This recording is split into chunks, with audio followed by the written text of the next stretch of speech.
my relationship with the people of Kerala transformed when I became member of parliament.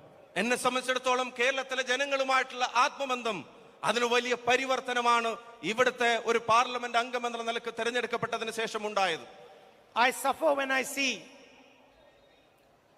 thousands and thousands of young Keralites going abroad because they cannot get employment in this state.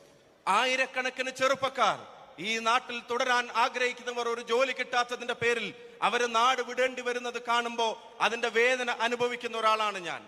Yes, I'm filled with pride when I see our nurses working hard outside our country. അതേ സമയം തന്നെ ഈ നാടിന് അഭിമാനമായ നമ്മുടെ മാലാഖമാർ, പ്രിയപ്പെട്ട നഴ്സുമാർ രാജ്യത്തിന്റെ അതിർത്തികൾക്കപ്പുറത്ത് നടത്തുന്ന കഠിനാധ്വാനത്തെ ഞാൻ അഭിമാനത്തോടെയാണ് നോക്കിക്കാണുന്നത്. And I feel pride when I see what the people of Kerala have achieved